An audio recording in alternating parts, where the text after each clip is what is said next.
ઓમ શ્રી ગણેશાય નમઃ. જય શ્રી કૃષ્ણ મિત્રો.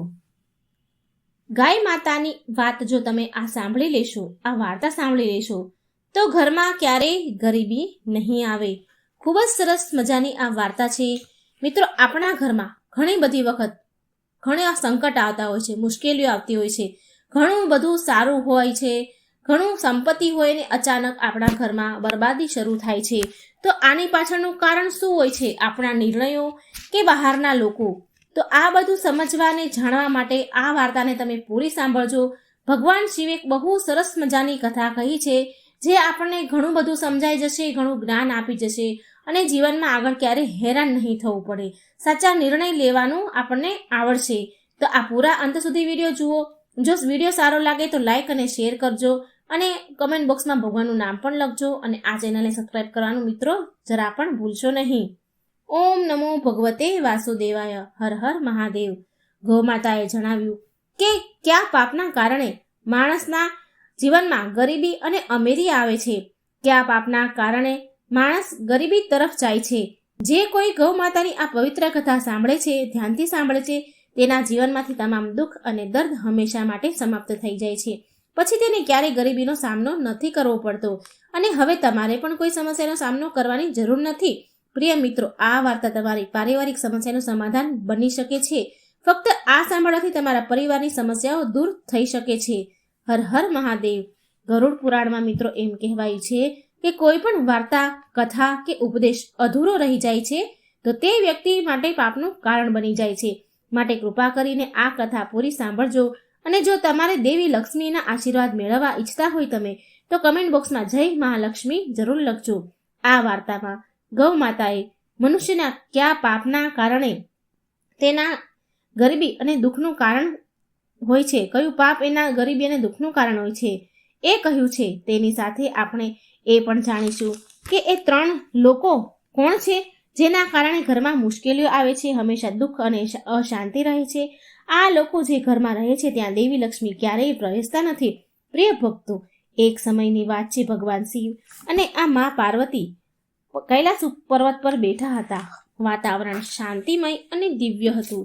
સૃષ્ટિની અત્યંત સુંદરતાનો આનંદ માણી રહ્યા હતા અને એ આનંદ માણતી વખતે પાર્વતીજીએ શિવજીને કહ્યું, હે પ્રભુ, હે સ્વામી, આપણે પૃથ્વી પર ગયાનો, ભ્રમણ કર્યાનો ઘણો બધો સમય થઈ ગયો છે. મારું મન થાય છે કે આપણે ત્યાં જઈને પૃથ્વી પર ભ્રમણ કરીએ. ભગવાન શિવ હસીને બોલ્યા, હે ઉમા, તમે સાચું કહ્યું. આજે આપણે પૃથ્વી પર જઈને જોવું જોઈએ કે ત્યાં શું થઈ રહ્યું છે. આમ કહીને ભગવાન શિવ અને માતા પાર્વતી પૃથ્વી લોક પર પ્રગટ થયા અને એક સુંદર બગીચામાં એક વૃક્ષની છાયા નીચે બેસી ગયા.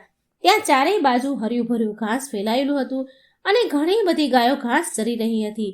તેમાંથી ત્યારે એક ગૌ માતા ભગવાન શિવ અને માતા પાર્વતી પાસે આવીને ઊભી રહી ગઈ.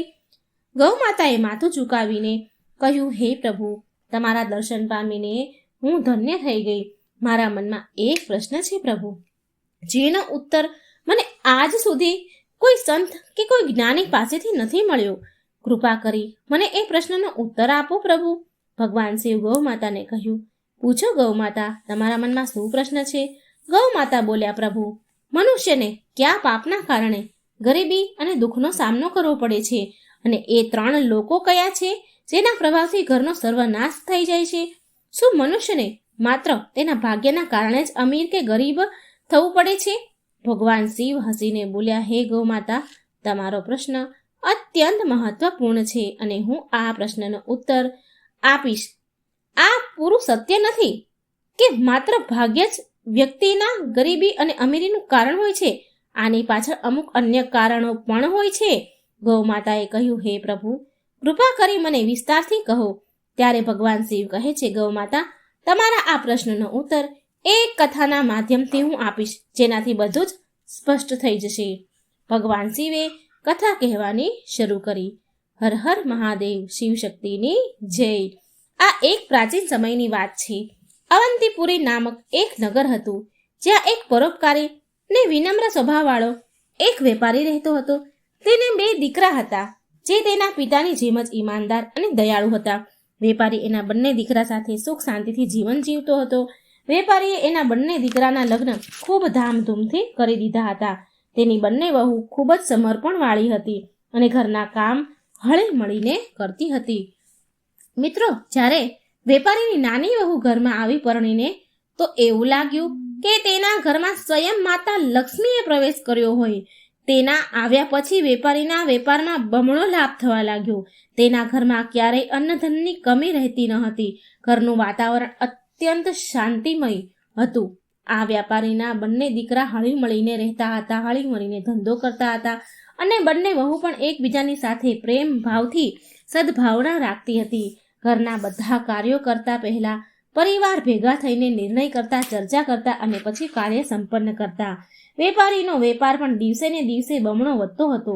એક દિવસ વેપારીએ બંને દીકરા અને વહુને બોલાવીને કહ્યું કે દીકરાઓ, હવે વેપારનું કામ સંભાળવું મારાથી મુશ્કેલ બની રહ્યું છે, માટે આજથી આ જવાબદારી હું તમને બંનેને સોંપું છું.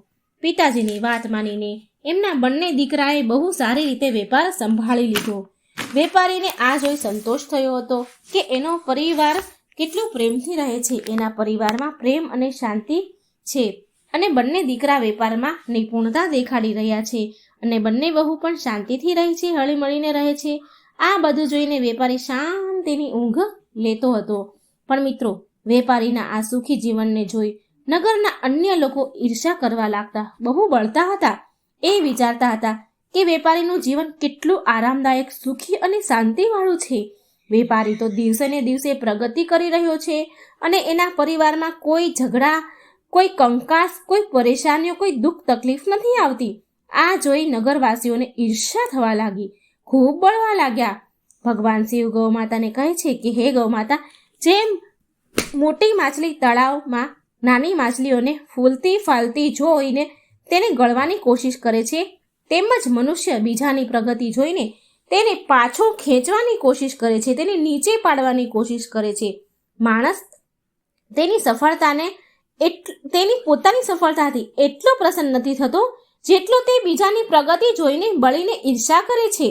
એક વિદ્વાને સાચું જ કહ્યું છે કે મનુષ્ય એના દુઃખથી એટલો હેરાન પરેશાન નથી થતો જેટલો બીજાના સુખથી વ્યાકુળ થાય છે. આ બળતરાના કારણે નગરવાસીઓ વેપારી પ્રત્યે ષડયંત્ર રચવા લાગ્યા. એણે વિચાર્યું કે કેવી રીતે એના જીવનને દુઃખભર્યું બનાવવામાં આવે. નગરના અમુક લોકો વેપારીના કુળ પુરોહિત એટલે કે જે કુળ બ્રાહ્મણ હોય એની પાસે ગયા અને બોલ્યા કે હે બ્રાહ્મણ દેવ, તમે અહીં અભાવમાં, તમે અહીં ગરીબીમાં જીવન જીવી રહ્યા છો. જો કે તમારો યજમાન વેપારી એશો આરામદાયક જીવન જીવી રહ્યો છે. એ એમની વહુના હાથનું સ્વાદિષ્ટ ભોજન કરી રહ્યો છે અને સુખ સંપત્તિનો આનંદ લઈ રહ્યો છે. આ સાંભળી તે કુળ પુરોહિત બ્રાહ્મણ બોલ્યા કે તમે આ બધું શું કહી રહ્યા છો? તમારો કહેવાનો મતલબ શું છે? એટલે નગરવાસીઓએ કહ્યું કે તમે યાદ કરો કે વેપારીએ છેલ્લે તમને ક્યારે બોલાવ્યા હતા એમના ઘરે. જો તમને એ યજ્ઞ અને પૂજા માટે નહીં બોલાવે તો તમારી કમાણી કેવી રીતે થશે? તમને દાન દક્ષિણા કેવી રીતે મળશે? જો આવી જ હાલત તમારી રહેશે તો તમારા પરિવારને ભૂખ્યું રહેવું પડશે. કુળ બ્રાહ્મણે આ વાત સાંભળી અને વિચાર્યું કે આ વાત તો સાચી છે. વેપારીએ બહુ સમયથી મને એના ઘરે આમંત્રિત નથી કર્યો. તેનું જીવન સુખમય છે, પણ મારું જીવન તો કઠણાઈથી ગુજરી રહ્યું છે. આ સાંભળીને પુરોહિત એટલે કે કુળ બ્રાહ્મણ બેચેન થઈ ગયો. નગરવાસી બોલ્યા, જો તમે ઈચ્છતા હો કે તમારું જીવન સુખમય વીતે, તમને દાન દક્ષિણા મળે, તો તમારે એવો ઉપાય કરવો પડશે જેનાથી તમારા યજમાનના ઘરે કંઈક કઠણાઈઓ, કષ્ટ, દુઃખ આવે. જ્યારે એના ઘરે અશાંતિ આવશે, તકલીફો આવશે, તો એ તમારી પાસે સમાધાન કરવા જરૂર આવશે અને તમને હવન પૂજા માટે બોલાવશે. આટલું કહીને નગરવાસી કુળ બ્રાહ્મણને ભડકાવી ઘરે ચાલ્યા ગયા. નગરવાસીઓની વાતથી પ્રભાવિત થઈને એ કુળ બ્રાહ્મણ ચિંતામાં ડૂબી ગયા અને વિચારવા લાગ્યા કે હું એવું શું ઉપાય કરું કે જેનાથી વેપારીના ઘરમાં કલેશ ઉત્પન્ન થાય, એના વેપારમાં નુકસાન થવા લાગે. ત્યારે એ કુળ બ્રાહ્મણ એના ગુરુ પાસે સલાહ લેવા ગયો અને કહ્યું કે હે ગુરુદેવ, કૃપા કરી મારી સહાયતા કરો. જો તમે મારી મદદ નહીં કરો તો મારો પરિવાર ભૂખ્યો જ મરી જશે. જેમ એક માછલીનું જીવન તળાવના પાણી પર નિર્ભર હોય છે, એવી જ રીતે બ્રાહ્મણોનું જીવન, પંડિતોનું જીવન તેના યજમાનો પર આધારિત હોય છે. જો યજમાનના ઘરમાં કોઈ સમસ્યા નહીં હોય અને એ અમને પૂજા પાઠ માટે નહીં બોલાવે તો અમારું ગુજરાન કેવી રીતે થશે અને ધન અમે કેવી રીતે ભેગું કરીશું? ગુરુએ એની સમસ્યા સાંભળીને કહ્યું, હે શિષ્ય, ચિંતા ના કર. મને કહે કે તારી સમસ્યા શું છે, હું એનું સમાધાન જરૂર કરીશ. કુલ બ્રાહ્મણે જવાબ આપ્યો કે હે ગુરુદેવ, હું ઈચ્છું છું કે વેપારીના જીવનમાં સમસ્યા આવે, એના ઘરમાં કલેશ ઉત્પન્ન થાય, એના વેપારમાં નુકસાન થાય, જેથી એ મને પૂજા પાઠ માટે બોલાવે. ગુરુએ ધ્યાનપૂર્વક સાંભળીને કહ્યું, હે શિષ્ય, વેપારીના સુખદ જીવનનું મુખ્ય કારણ એની નાની વહુ છે. એ ભગવાન વિષ્ણુ અને માતા લક્ષ્મીની નિત્ય પૂજા પાઠ કરે છે, જેના કારણે એના ઘર ઉપર દિવ્ય કૃપા બનેલી છે. જ્યારથી એ વહુ એ ઘરમાં આવી છે ત્યારથી વેપારીનું જીવન ધન ધાન્યથી પરિપૂર્ણ અને સુખી થઈ ગયું છે. આવી ધાર્મિક અને ગુણવાન સ્ત્રી જે ઘરમાં હોય છે ત્યાં ક્યારેય અભાવ નથી હોતો કોઈ વસ્તુનો. આ સાંભળી કુળ બ્રાહ્મણ બોલ્યા, હે ગુરુદેવ, જો આવું છે તો શું કોઈ ઉપાય છે જેનાથી વેપારીના ઘરમાં અશાંતિ, કલેશ ઉત્પન્ન થાય, વેપારીને ધંધામાં નુકસાન થાય? ગુરુદેવ બોલ્યા, તું ચિંતા ના કર, તારે માત્ર એક સરળ ઉપાય કરવાનો છે. વેપારીના ઘરે જા અને એની પાસેથી પિત્તળનો લોટો માંગી લેજે. એ લોટાને તારા ઘરે જઈને રાખી લેજે. જ્યારે તું આમ કરીશ તો થોડા સમયમાં વેપારીના ઘરમાં નુકસાન થવા લાગશે અને તેના ઘરમાં કંકાસ શરૂ થવા લાગશે.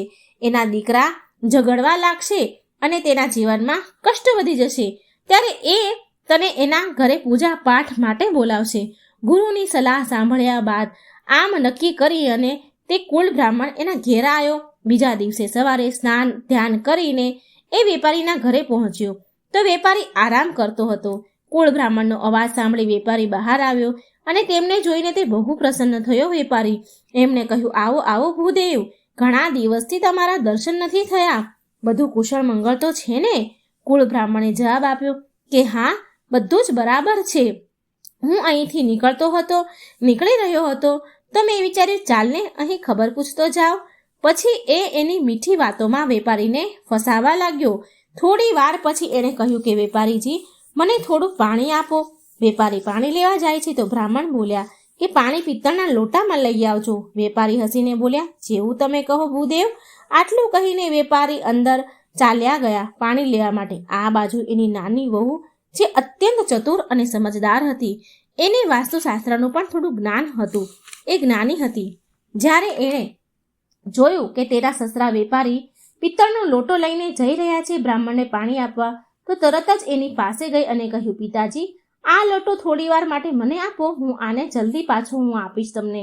વેપારીએ લોટો આપી દીધો નાની વહુને અને એ લોટાનું પાણી વહુએ નીકાળી એની ગાય માતાને પીવડાવ્યું અને પછી એમાં ફરી નવું પાણી ભરીને લોટો પાછો એના સસરાને આપી દીધો.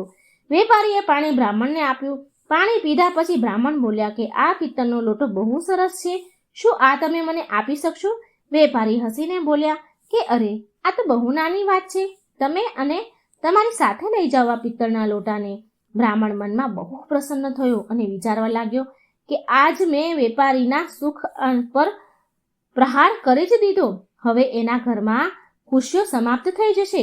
બ્રાહ્મણ લોટો લઈ એના ઘરે આવી ગયો અને એને એક ખૂણામાં મૂકીને વિચારવા લાગ્યો કે હવે તો થોડા જ દિવસમાં વેપારી મને બોલાવવા જરૂર આવશે, એના ઘરમાં કકળાટ કલેશ થશે અને વેપારમાં નુકસાન થશે, ત્યારે હું પૂજા પાઠ કરીને એની પાસેથી સારી એવી દક્ષિણા લઈશ. આ વિચાર કરી તે બહુ ખુશ થયો અને આતુરતાથી વાટ જોવા લાગ્યો કે વેપારી મને ક્યારે બોલાવે. પણ 20 દિવસ થઈ ગયા, વેપારી તરફથી કોઈ બોલાવો આવ્યો નહીં. બ્રાહ્મણ પાછો ગુરુદેવ પાસે ગયો એના અને બોલ્યો, હે ગુરુદેવ, તમારા કહેવા પ્રમાણે હું વેપારી પાસેથી પિત્તળનો લોટો લઈ આવ્યો હતો, પણ 20 દિવસ વીતી ચૂક્યા છે, હજી સુધી વેપારીના જીવનમાં કોઈ સમસ્યા ઊભી આવી નથી. એ તો પહેલાની જેમ સુખ શાંતિથી જીવન જીવે છે. ગુરુએ આ સાંભળીને એમની દિવ્ય દ્રષ્ટિથી ધ્યાન કરીને જોયું, અવલોકન કર્યું. પછી ગુરુ બોલ્યા, હે શિષ્ય, મેં તને પહેલા જ કહ્યું હતું ને કે વેપારીની નાની વહુ બહુ ચતુર છે, બહુ સમજદાર છે, એને વાસ્તુશાસ્ત્રનું જ્ઞાન છે. જ્યારે વેપારી તારી માટે પિત્તળના લોટામાં પાણી લઈને આવી રહ્યો હતો ત્યારે તેની નાની વહુએ એ લોટો એના સસરા પાસેથી લીધો અને એમાંથી એણે ગાય માતાને પાણી પીવડાવી દીધું અને તારવા માટે નવું પાણી ભરીને આપ્યું. આ કારણથી વેપારીના ઘરમાં સુખ શાંતિ સમૃદ્ધિ એમની એમ રહી અને તારું ષડયંત્ર વિફળ થઈ ગયું. ગુરુદેવ આગળ બોલ્યા, તું ચિંતા ના કર, તારા માટે એક ઓર બીજો ઉપાય બતાવું છું. હવે તું વેપારીના ઘેર જઈ એની ગૌ માતા માંગી લેજે. હિન્દુ ધર્મશાસ્ત્રમાં ગાય માતાને મા લક્ષ્મીનું સ્વરૂપ માનવામાં આવે છે. જે ઘરમાં ગાય માતાનો નિવાસ હોય છે ત્યાં હંમેશા સુખ અને સમૃદ્ધિ વાસ કરે છે. જેવી તું વેપારીના ગૌમાતા લઈને આવીશ, વેપારીની ગૌમાતા લઈ લઈશ તો એના ઘરમાં અશાંતિ આવશે. ગુરુની વાત સાંભળી બ્રાહ્મણ ફરી ખુશ થયો. એણે ગુરુદેવના ધન્યવાદ કર્યા અને ઘરે આવ્યો. બીજા દિવસની વાટ જોવા લાગ્યો. વિચારે છે કે કાલ સવાર થતાં જ હું વેપારીના ઘરે જઈશ અને એની ગાય માતા માંગી લઈશ અને પછી જોઉં છું કે વેપારી કેવી રીતે સુખી થાય છે. બીજા દિવસે સવારે સ્નાન કર્યા બાદ બ્રાહ્મણ સીધો વેપારીના ઘેર ગયો. વેપારીએ દરવાજો ખોલ્યો અને તેના કુળ બ્રાહ્મણને જોઈ તે ખુશ થયો. એ તેને અંદર લઈને ગયા અને સ્વાદિષ્ટ ભોજન પીરસ્યું. ભોજન બાદ વેપારી કહે છે, ભૂદેવ, આજે તમારા આવવાનું શું કારણ છે? બધું સારું તો છે ને? એટલે કુળ બ્રાહ્મણ દુઃખ ભર્યા અવાજે બોલ્યા કે વેપારીજી, આ સમયે હું બહુ તકલીફમાં છું. મારી ઘરની 3 ગાય માતા છે. એણે મને દૂધ આપવાનું બંધ કરી દીધું છે અને મારા નાના નાના બાળકો છે જેને દૂધની ખૂબ જરૂર છે. એની નાની ઉંમર છે, માટે એ દૂધ વિના જીવી ન શકે. માટે હું તમારી પાસે મદદ માંગવા આવ્યો છું. જો તમે મને તમારી ગાય માતા આપી દો તો તમારો બહુ મોટો ઉપકાર થશે. બ્રાહ્મણની વાત સાંભળી વેપારી વિચારવા લાગ્યો કે અમારા કુળગુરુ છે, આમની મદદ કરવી એ પુણ્યનું કામ છે. ગૌદાનથી મને પુણ્યફળ પણ મળશે. આમ વિચારી વેપારી બોલ્યા, હે ભૂદેવ, તમે ચિંતા ન કરશો, હું તમને ગૌમાતા આપી દઉં છું. વેપારી ગૌમાતાને લેવા જાય છે. જેવા વેપારી ગૌમાતાને લઈને બ્રાહ્મણ દેવ પાસે આવે છે, બ્રાહ્મણ દેવને દેવા જાય છે કે તેની નાની વહુ દોડીને એના સસરા પાસે આવે છે અને એને રોકે છે. કહે છે કે પિતાજી, ગૌમાતાને ક્યાં લઈ જાઓ છો? વેપારી બોલ્યા કે બેટા, આપણા કુળ બ્રાહ્મણ આવ્યા છે, તેને ગૌમાતા જોઈએ છીએ. તેની પોતાની ગૌમાતાએ દૂધ આપવાનું બંધ કરી દીધું છે, એટલે એ આપણે ગાય લઈ જવા માંગે છે. તો હું એમને આપણી ગાય આપવા માટે જઈ રહ્યો છું. તો નાની વહુએ સમજદારીથી જવાબ આપ્યો કે પિતાજી, થોડી વાર ઊભા રહો, હું હમણાં આવું છું. એ અંદર ગઈ અને એક વાસણમાં હળદર અને ચંદનને ઘોળીને લાવી. એણે ગૌમાતાના શિંગડા ઉપર એ રંગ લગાવી દીધો અને વધેલો જે રંગ હતો, જે હળદર ને ચંદન હતું, એ ઘરના મંદિર પાસે મૂકી દીધું. પછી એ સસરાને બોલી કે પિતાજી, હવે આ ગૌમાતા આપણા કુળ બ્રાહ્મણને આપી દો. નાની વહુ સમજદાર હતી. સમજદારીથી એ વેપારીના ઘરને વારંવાર ફરી સમૃદ્ધ એણે બનાવી દીધું. કુળ બ્રાહ્મણ વેપારી પાસેથી ગૌમાતા લઈને તેના ઘરે જાય છે અને તેને રાજી ખુશીથી એના આંગણામાં એક કુળ બ્રાહ્મણ બાંધી દે છે. એ વિચારે છે કે હવે થોડા દિવસોમાં વેપારી તેના ઘરની સમસ્યા લઈને મારી પાસે આવશે. વેપારીને તેના ઘરની સમસ્યાનો સામનો કરવો પડશે, દુઃખો આવશે અને એ મને પૂજાપાઠ માટે જરૂર બોલાવશે. આમ વિચારે તે ખુશ થાય છે. વેપારીના બોલાવવાની વાટ જોઈને બેસે છે. પણ ઘણા દિવસ પછી પણ તેના તરફથી કોઈ સંદેશ ન આવ્યો. બ્રાહ્મણને આશ્ચર્ય થવા લાગ્યું. એ ફરીથી દુઃખી થયો અને છેવટે તે ફરી તેના ગુરુદેવ પાસે ગયો. કહે છે કે હે ગુરુદેવ, મેં તમારા કહ્યા પ્રમાણે વેપારીની ગૌ માતા એના ઘરેથી લઈ આવ્યો, પણ હજી સુધી વેપારીના જીવનમાં કોઈ સમસ્યા નથી આવી. એ તો પહેલાથી પણ વધારે સુખી અને સંપન્ન છે. ગુરુદેવે ફરી ધ્યાન કરીને જોયું તો કહ્યું કે હે શિષ્ય, મેં પહેલાથી જ તને કહ્યું હતું કે વેપારીની નાની વહુ બહુ બુદ્ધિમાન અને ચતુર છે. તેણે તારા ષડયંત્રને ઓળખી લીધું હતું. જ્યારે તું વેપારી પાસે ગૌમાતા માંગવા ગયો હતો ત્યારે તેને ગૌમાતાના શિંગડા ઉપર જે હળદર અને ચંદનનો રંગ લગાવ્યો હતો એ જ એના ઘરની સમૃદ્ધિનું કારણ છે. એણે એ રંગને મંદિર પાસે મૂકી દીધો હતો, જેથી એના ઘરનું સુખ ત્યાં જ બંધાઈ રહ્યું હતું. તારો આ પ્રયાસ નિષ્ફળ ગયો. ગુરુ આગળ બોલ્યા કે હવે તું ચિંતા ના કર શિષ્ય. વેપારીના ઘરે જઈને એ રંગનો હળદર અને ચંદનની જે કટોરી માંગી લેજે, વાટકો માંગી લેજે. એ રંગને તારા ઘરે તું લઈ આવજે. પછી વેપારીના સુખને સમાપ્ત કરી શકીશ તું. ગુરુની વાત સાંભળીને કુળ બ્રાહ્મણ ખુશ થયો. વેપારીના ઘરે ગયો અને તેણે બહાનું કાઢીને વેપારી પાસે એ હળદર ચંદન ભરેલો વાટકો માંગ્યો. વેપારી એની વાત માની વાટકો લેવા અંદર ગયો તો આ બાજુ વેપારીની નાની વહુ પહેલેથી જ સતર્ક હતી. એને બધી જ ખબર પડી ગઈ હતી. એણે એ કટોરીમાં રાખેલ જૂનું જે હળદર ચંદન હતું એ રંગ નીકાળીને એમાં નવો રંગ ભરી દીધો. જ્યારે વેપારી વાટકો લઈ બહાર આવ્યો તો એ જ વાટકો બ્રાહ્મણને આપ્યો અને બ્રાહ્મણ એ વાટકો લઈ અને ઘરે આવી ગયો અને વિચાર કરે છે કે હવે તો વેપારીનું જીવન બરબાદ થઈ જ જશે અને મને બોલાવવા માટે મજબૂર થઈ જશે. પણ મહિનાઓ વીતી ગયા અને વેપારીનું જીવન પહેલાં કરતાં પણ વધારે સુખદ અને સમૃદ્ધ થતું ગયું. થાકી હારી બ્રાહ્મણ ફરી એના ગુરુ પાસે ગયો અને બોલ્યો, હે ગુરુદેવ, તમારા કહ્યા પ્રમાણે મેં હળદર ચંદન રંગનો વાટકો વેપારીના ઘરેથી હું લઈ આવ્યો, પણ એનું જીવન તો પહેલાં કરતાં પણ સુખી થઈ ગયું છે. એવું લાગે છે કે મારી બધી જ કોશિશ નકામી થઈ ગઈ છે. ગુરુએ એની દિવ્ય દ્રષ્ટિથી ફરી જોયું અને કહ્યું કે હે શિષ્ય, વેપારીની નાની વહુ અત્યંત ચતુર અને દૂરદર્શી છે. એણે તારા ઈરાદા પહેલેથી જ એ સમજી ગઈ હતી અને સમજી લીધા હતા તારા ઈરાદા. તેણે વાટકામાંથી પહેલા જૂનો રંગ હળદર ચંદન નીકાળી અને નવા હળદર ચંદન ભેળવી અને તને આપ્યા હતા. જે જૂના હળદર ચંદનવાળો જે વાટકો હતો જે ગૌ માતાના શિંગડામાં લગાવ્યું હતું એના કારણથી જ વેપારી સુખ સમૃદ્ધિ હતો. હજી એની પાસે એ સુખ સમૃદ્ધિ છે. જ્યાં સુધી નાની વહુ વેપારીના ઘરમાં રહેશે ત્યાં સુધી તો વેપારીનું કંઈ બગાડી નહીં શકે. તારે કોઈ પણ રીતે વેપારીની વહુને ઘરની બહાર નીકાળવી પડશે. ત્યારે જ વેપારીના જીવનમાં દુઃખ, સંકટ, કષ્ટ આવશે. ગુરુની એ વાત એને સમજાઈ. હવે નાની વહુને ઘરેથી નીકાળવા સિવાય બીજો કોઈ ઉપાય નથી. એ ઘરે આવીને વેપારીના ઘરમાં ધૂળ નાખવાની, વેપારીના ઘરને બરબાદ કરવાની એ પ્લાન બનાવવા માંડ્યો. નાની વહુને ઘરેથી બહાર નીકાળવાની યોજના બનાવવા લાગ્યો. બીજા દિવસે બ્રાહ્મણ ચિંતાવાળા ચહેરો લઈ વેપારીના ઘરે આવ્યો. વેપારી એને આવી હાલતમાં જોયો તો બોલ્યા કે હે ભૂદેવ, શું વાત છે? તમે આટલા બધા ચિંતામાં કેમ છો? તો એ કુળ બ્રાહ્મણ ગંભીર સ્વરમાં બોલ્યા, હે વેપારીજી, તમારા ઘરમાં બહુ મોટું સંકટ તોળાઈ રહ્યું છે. જો તમે જલ્દી આનું સમાધાન નહીં કરો તો તમારું સુખી જીવન બરબાદ થઈ જશે. તમારા દીકરાઓને વેપારમાં બહુ નુકસાન થશે અને તમારા પરિવાર પર બહુ મોટી આળ આવવાની છે. બહુ મોટી વિપત્તિનો પહાડ તૂટવાનો છે. વેપારી આ સાંભળીને તો ગભરાઈ ગયા અને ગભરાઈને બોલ્યા કે હે ભૂદેવ, તમે આ શું કહી રહ્યા છો?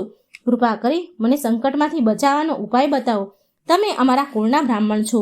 તમે જે કહેશો એમ હું કરીશ. બ્રાહ્મણે વેપારીની ગભરાટને જાણી લીધી. એ સમજી ગયો કે હવે વેપારી એની જાળમાં ફસાઈ ગયો છે.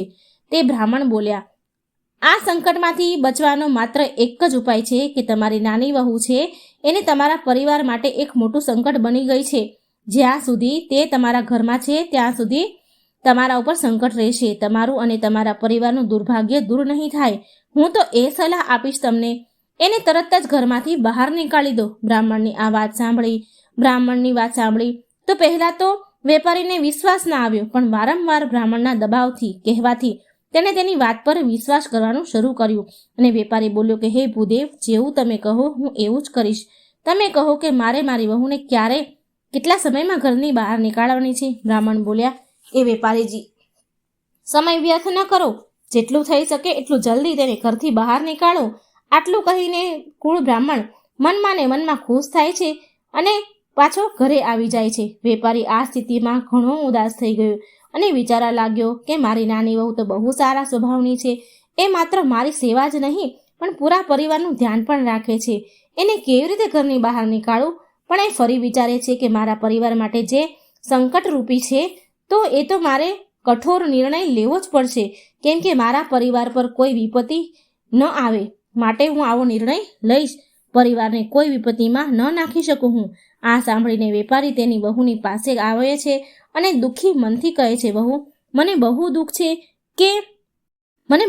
છે પણ તારે આ ઘરને આજે જ છોડવું પડશે. તારા કારણે મારા પરિવાર પર બહુ મોટી વિપત્તિ આવવાની છે. સસરાની વાત સાંભળીને વહુ તો ઘડીક સ્તબ્ધ થઈ ગઈ, પણ એ તરત જ સમજી ગઈ કે આ બધું એ દુષ્ટ બ્રાહ્મણનું ષડયંત્ર છે. એ નમ્રતાથી બોલી, ઠીક છે પિતાજી, જો આજ તમારી ઈચ્છા છે તો હું આ ઘરને છોડી દઈશ. જ્યારે વેપારીનો નાનો દીકરો આ બધું જોવે છે, સાંભળે છે તો એ પણ ગુસ્સો થાય છે અને દુઃખથી ભર્યા અવાજે બોલે છે. દુઃખથી ભરાઈ ગયો. એણે એના પિતાજીને કહ્યું, પિતાજી, જો મારી પત્ની આ ઘરમાં એના રહેવા માટે જગ્યા નથી, મારી પત્નીની એને આ ઘરમાં રહેવાની જગ્યા નથી મળી શકતી, તો હું પણ આ ઘરમાં નહીં રહું. હું મારી પત્ની સાથે ચાલ્યો જઈશ. નાની વહુ અને તેનો પતિ બંને ઘર છોડીને શહેર ચાલ્યા ગયા. ત્યાં તેમણે એક નાનું એવું મકાન ભાડે લીધું. ત્યાં રહેવાનું શરૂ કર્યું. વેપારીનો નાનો દીકરો બહુ મહેનતુ અને ઈમાનદાર હતો, દયાળુ હતો. થોડા સમયમાં એણે શહેરમાં નાનો એવો વેપાર શરૂ કર્યો, જે એની લગ્ની અને ઈમાનદારીના કારણે તેજીથી વધવા લાગ્યો. ધીરે ધીરે એ સંપન્ન થઈ ગયા અને તેમણે શહેરમાં પોતાનું ઘર પણ લઈ લીધું. આ બાજુ વેપારીનું ઘર બ્રાહ્મણના ષડયંત્રના કારણે બરબાદ થવા લાગ્યું. ઘરમાં રોજ ઝઘડા, કંકાશ, કલેશ થવા લાગ્યા. વેપારીનો મોટો દીકરો, જે વેપારમાં મન લગાવીને કામ કરતો હતો, તે હવે ખોટી સંગતમાં ફસાઈ ગયો. એ કારણ વગર પૈસા ઉડાડતો હતો અને દિવસ રાત આવારા ગર્દી કરતો. બ્રાહ્મણ પુરોહિત, જે એના કુલગુરુ હતા, એ પૂજા પાઠના બહાને વેપારી પાસે લગાતાર ધન દક્ષિણા હડપવા લાગ્યો અને ધીરે ધીરે વેપારીની બધી જ જમાપૂંજી સમાપ્ત થઈ ગઈ. વેપાર પણ પૂરી રીતે બંધ થઈ ગયો. હવે તો એની એવી હાલત થઈ ગઈ કે ઘરમાં ખાવા પીવાના પણ અભાવ આવવા લાગ્યો. નગરવાસીઓ વેપારીની દુર્દશા જોઈને હસતા અને મેણા મારતા, તેની દશાના મજાક ઉડાડતા. આ બધું જોઈ વેપારીને આત્મગ્લાનિ થવા લાગી. તેને વિચાર્યું કે મારી જિંદગી હવે કોઈ કામની નથી રહી. આત્મહત્યા કરવા સિવાય હવે મારી પાસે બીજો કોઈ રસ્તો નથી. આ વિચાર કરી એ નદી તરફ ચાલ્યો જાય છે આત્મહત્યા કરવા માટે. પણ રસ્તામાં એની ભેટ એક તેજસ્વી સંત સાથે થઈ જાય છે. સંતના મુખ પર દિવ્ય તેજ હતું. માથા ઉપર ચંદનનો ચાંદલો હતો. લાંબા જટા હતી. સંતને જોઈને વેપારીએ એને પ્રણામ કર્યા અને ઉદાસ થઈને આગળ વધ્યો. સંત બોલ્યા, હે પુત્ર, ઊભો રહે. તને આટલી ચિંતા કેમ થાય છે? શું વાત છે? વેપારીએ ઊભો રહ્યો, રોકાયો અને સંતને તેની હાલત જણાવી. એની વાત સાંભળીને સંત તેની સ્થિતિને સમજી લે છે અને સંત બોલ્યા, હે પુત્ર, તારા જીવનમાં બધી મુશ્કેલીઓ એ દિવસથી શરૂ થઈ ગઈ છે જ્યારે તે તારી નાની વહુને ઘરેથી બહાર નીકાળી. સંત બોલ્યા, હે પુત્ર, તારા ઘરમાં આ સંકટ એ દિવસથી આવ્યું છે જ્યારે તારી નાની વહુ ઘર છોડીને ગઈ. એ સાક્ષાત માતા લક્ષ્મીનું સ્વરૂપ છે. એની ભગવાન પ્રત્યેની નિષ્ઠા અને નિત્ય પૂજા પાઠના કારણે તારા ઘરમાં સુખ સમૃદ્ધિ હતી. સંતની વાત સાંભળીને વેપારીને એની ભૂલ સમજાઈ. એ તરત શહેર ગયો અને તેના નાના દીકરાને ઘરે જઈને તેની વહુ સામે હાથ જોડીને ક્ષમા માંગીને કહે છે, વહુ બેટા, મને માફ કરી દે. મેં એ દુષ્ટ કુળ બ્રાહ્મણની વાતમાં આવીને મેં તને ઘરેથી કાઢી મૂકી. પણ સત્ય તો એ છે કે તું અમારા પરિવારની લક્ષ્મી હતી. જ્યાં સુધી તું ઘરમાં હતી ત્યાં સુધી ઘરમાં સુખ શાંતિ હતી. પણ તારા ગયા પછી અમારું ઘર દુઃખોથી ભરાઈ ગયું, દુઃખોમાં ડૂબી ગયું. અમારો વેપાર પૂરી રીતે બંધ થઈ ગયો, ભાંગી ગયો. સસરાની વાત સાંભળીને નાની વહુ બોલી, વિનમ્રતાથી બોલી, પિતાજી, તમે ચિંતા ન કરો. હું તરત જ ઘરે પાછી આવું છું. આ ઘર પણ મારું છે અને એ ઘર પણ મારું છે. હું પહેલેથી જ સમજી ગઈ હતી કે કુળ બ્રાહ્મણનું ષડયંત્ર છે. એ આપણને બરબાદ કરવા ષડયંત્ર રચે છે. પછી એ તેના સસરા અને પતિ સાથે રાજી ખુશીથી તેના ઘરે પાછી આવી. મિત્રો, આ સંસારમાં એવા ઘણા લોકો હોય છે જે બીજાની ખુશીથી બળે છે અને તેને બરબાદ કરવાની કોશિશ કરે છે. પણ એ આપણા ઉપર નિર્ભર છે કે આપણે કોની વાત પર ભરોસો કરીએ છીએ અને કેવા નિર્ણય લઈએ છીએ. જો આપણે કોઈ ખોટા વ્યક્તિની વાતોમાં આવી જઈએ છીએ, ફસાઈ જઈએ છીએ, તો આપણા જ પરિવારને આપણે તોડીશું. એ નિશ્ચિત રૂપથી આપણું ઘર બરબાદ થઈ જશે. નાની વહુના ઘરે આવ્યાના થોડા જ દિવસોમાં વેપારીનો વેપાર ફરી ચાલવા લાગ્યો. તેનો પરિવાર એકવાર ફરી સુખ શાંતિથી ભરાઈ ગયો. હવે વેપારીને સમજાઈ ગયું કે એક સાચો નિર્ણય પરિવારને મજબૂત રાખે છે. ભગવાન શિવ ગૌમાતાને કહે છે કે, હે ગૌમાતા, હું તમને એક મહત્વપૂર્ણ વાત કહેવા માંગુ છું, બતાવી રહ્યો છું. ધ્યાનથી સાંભળજો. જે ઘરમાં આ 3 પ્રકારના લોકોની વાત માનવામાં આવે છે એ ઘરનો નાશ નક્કી છે. ગાય માતાએ પૂછ્યું કે, હે પ્રભુ, એ 3 લોકો કોણ છે? ભગવાન શિવ કહે છે કે, પહેલા કે જે ઘરમાં અહંકાર અને દુષ્ટ સ્વભાવની વ્યક્તિની વાત સંભાળવામાં આવે છે ત્યાં નક્કી વિનાશ થાય છે. બીજા નંબરમાં જે ઘરમાં લાલચુ, કુટિલ અને અનૈતિક આચરણવાળી સ્ત્રીનો પ્રભાવ હોય છે ત્યાં ધન ક્યારેય નથી ટકતું અને એ ઘર સદાય દરિદ્ર રહે છે. માતા લક્ષ્મી એવા ઘરમાં પ્રવેશતા નથી. જે ઘરમાં બહારના વ્યક્તિની વાતને વધારે મહત્વ આપવામાં આવે, તેના કહ્યા પ્રમાણે ઘર ચાલે, એ ઘર પણ બરબાદ થઈ જાય છે. ભગવાન શિવે આગળ કહ્યું કે, હે ગૌ માતા, તમારો બીજો પ્રશ્ન હતો કે મનુષ્યના પાપના કારણે ગરીબી અને અમીરી બને છે. તો સાંભળો, ગીતામાં ભગવાન શ્રી કૃષ્ણએ લખ્યું છે કે મનુષ્યને ક્યારે એના વિવેક, પરિશ્રમ અને બુદ્ધિ અને બળ પર શંકા ન કરવી જોઈએ અને સદાય સત્ય અને ધર્મના માર્ગ પર ચાલતા રહેવું જોઈએ. નિરંતર કર્મ કરતા રહેવું જોઈએ. જે વ્યક્તિ પોતાની જાત પર સંદેહ કરે છે અને અસત્યનો સાથ આપે છે એ ક્યારેય સફળતા નથી મેળવી શકતા. ગરીબી અને અમીરી જીવનની ધરી છે. જે વ્યક્તિ નિરંતર પ્રયાસ કરે છે અને એના કર્મો પર વિશ્વાસ રાખે છે એ નક્કી રૂપથી નિશ્ચિત રૂપથી ગરીબીના દલદલમાંથી બહાર નીકળી જાય છે. ગૌ માતાએ આ સાંભળી કહ્યું, હે પ્રભુ, તમારા મુખેથી આ કથા સાંભળીને હું ધન્ય ધન્ય થઈ ગઈ.